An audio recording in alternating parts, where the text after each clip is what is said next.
Nashville, Winnipeg, 53-54. Our fourth game to talk about, final one. Winnipeg minus 135, total 5.5, minus 125 to the over. There is 1-6 out there at Heritage, so if you like the over, that is the way you'd want to go there. And I'm going to sound like a broken record here, but it's I'm going to be on the team off a loss once again. Shocker. We got the Winnipeg Jets laying $1.35 at home here against the Nashville Predators. I think this price is really good. Like, this is one where minus 135 with a good home team on a good home ice on a crazy building. Bell MTS Center is going to be just flying. They already got what they wanted out of the first two games in Nashville. Get out of there with a split, mission accomplished. They are going to be a fired up group back home. Welcoming their Jets home to take on this Nashville Predators team. And let's be honest, Nashville's defense has had their hands full with this Winnipeg speed and passing and vision. And we saw it on the tying goal. What passing, what vision to spot Scheifele there for the tying goal, 4-4 to force overtime. Pekka Rinne's looked very, very shaky. There's been some shots where he's juggling the puck. He can't track the puck behind the net on the one goal. It comes back out in front, and he's still looking behind him saying, where the hell's the puck? That's basically what you're seeing from Pekka Rinne. He's just not been steady in the two games. They won kind of in spite of him last night in overtime. A great big-time performance from Ryan Johansson, including a tremendous game-winning goal. Absolutely spectacular stuff. No, that was Fiala, sorry, with the game-winning goal, 5-4. It was fantastic stuff for Nashville. They got their big guns stepping up for the Nashville Predators last night. Good offensively, but they have definitely had their problems at the other end of the ice trying to defend some of these skilled players. There was a time that it was 2-1. Winnipeg got those two quick goals. Terrible turnover by Nashville in their own zone. And Patrick Laine was inches away from making it 3-1. Rips one off the post and hit the post with the shot, as Doc Emmerich would say. I love that call of his. But yeah, just that close to really being behind the eight ball. The Winnipeg Jets the Nashville Predators down 3-1. They could have been. They rallied, give them credit. Their backs were against the wall, found a way to survive, tie the series, and win in overtime. But you can't be overly, thrilled at the way Nashville's played, through the first two games of this series. Their defensive acumen, we've lauded them, and the Subbans and the Ellises and Ekholm and Yossi for just being these stalwarts on the back end, and even their depth of defensemen, Yemelin and company, are pretty good too, but it's been a concern for them trying to defend this Winnipeg team. They've had some nightmare times of it in their own end, turnovers, and just not able to get pucks out, taking some penalties. So that's something they're going to have to clean up, because even though the series is 1-1, Nashville was an eyelash away from being down 2-0. So I think Winnipeg still feels very confident here, returning home to Bell MTS Center. I think they've got a decent chance in the series that I think is going to be back and forth. You give me a good, and here's another team with a good off the loss record this season, the Winnipeg Jets, and that's the way I'll go here with this game three between the Predators and Jets. I'll lay the minus 135 here with Winnipeg to take a 2-1 series lead back at home. Let's go to Dana Lane, Nashville, Winnipeg. Dana, what do you like here?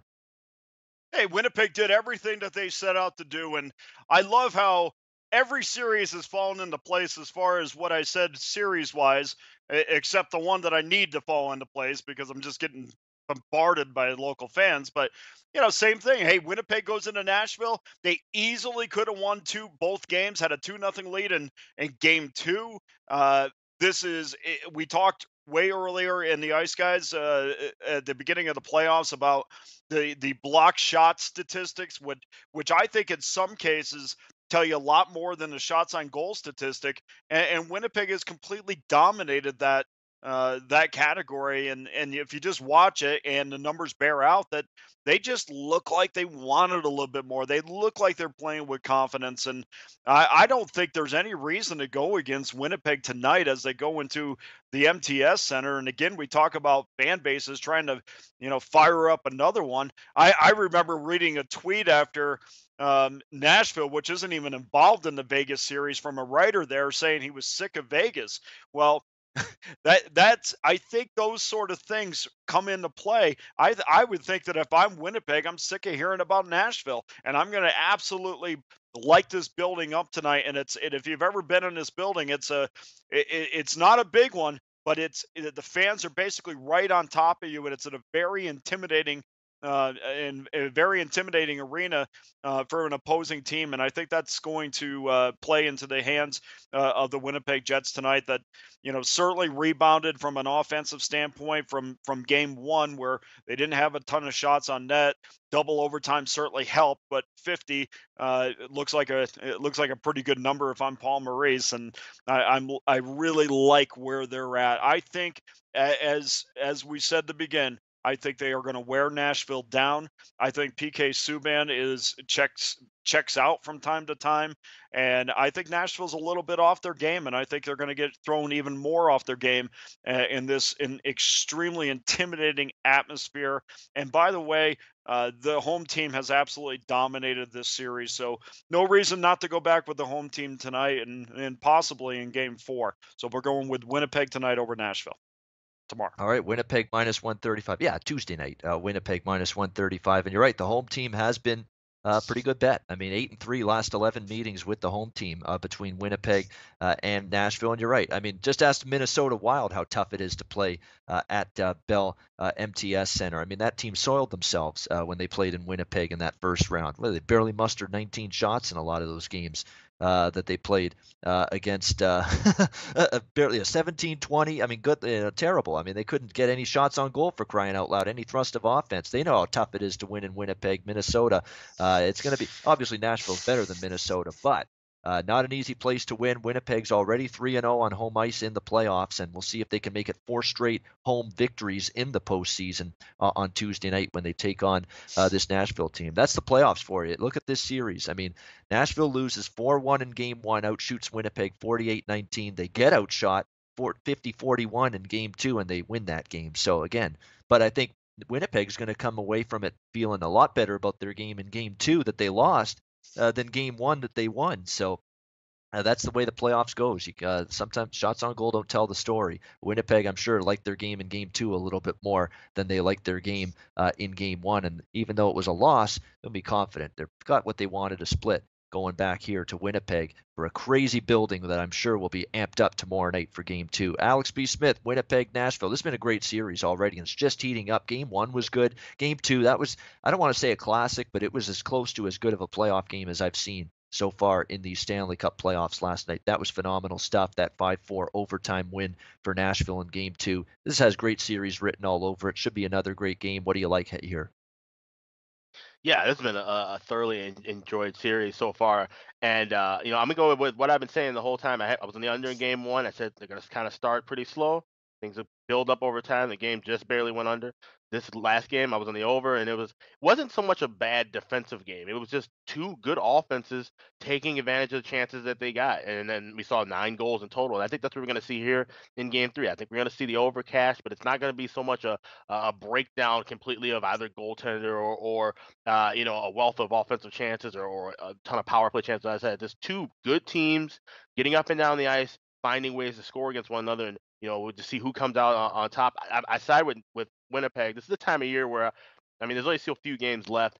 I'm not as scared to play a money line favorite as I would be in the middle of the season. I wouldn't dare touch a $1.35, $1.40 favorite usually during the regular season, but here. I think that's a decent price here with Winnipeg. This is going to be a crazy crowd, but it's also going to be a relaxed, crazy crowd. It's not going to be so much. Think about the first series. We're talking about a Winnipeg team that we've all been hyping them up, saying this is a team that should be one of the favorites to win the Stanley Cup. So you think the fans are obviously on edge too. Like, okay, here we are, finally here, playoff game. They finally have a chance to close out a team, and they did. They dispatched Minnesota. So now they're in the second round. And I think it's going to be more of a relaxed energy, which is good. It's not anxious and it's overly anticipated energy. So I think that's going to be huge, not only for the crowd, but I think that'll translate to the players as well.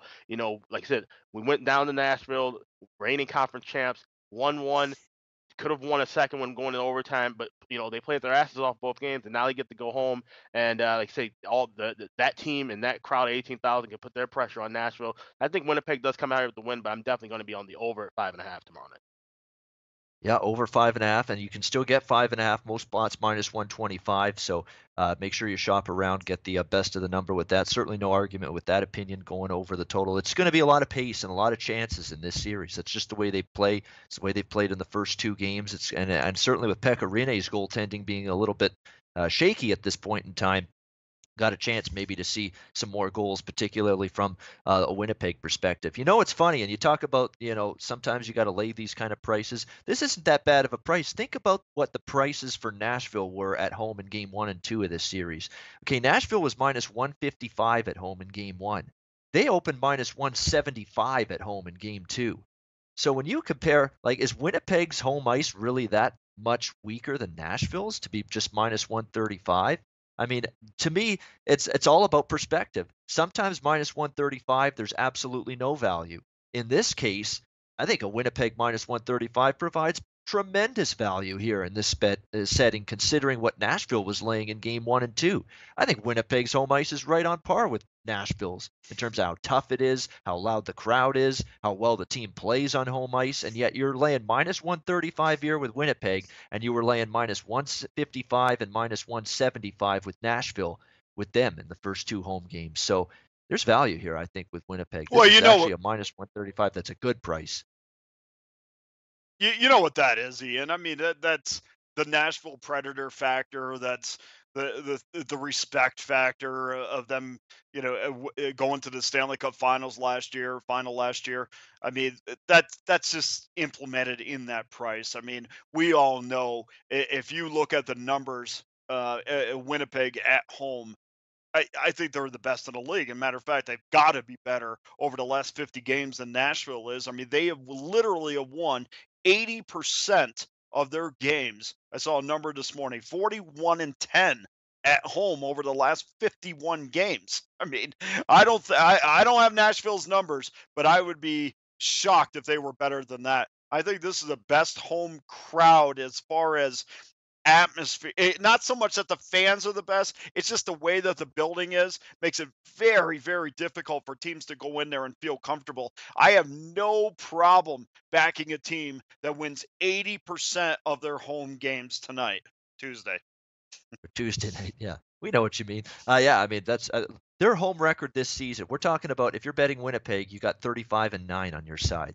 35-9 is their home record. I'd say that's pretty good.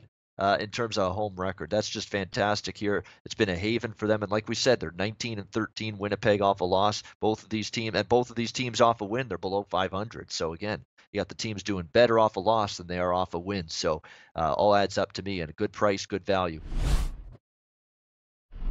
Hey guys, thanks for tuning in to our channel. Now, we've put a lot of work into producing all these free videos, so please help us out and keep all our content free for you forever by simply liking, sharing, commenting, and subscribing. Now, not to mention, a visit to our industry-leading website will warm the hearts of all our SBR employees, especially myself. Now, the links are over there to the left, so do check those out. Thanks for watching.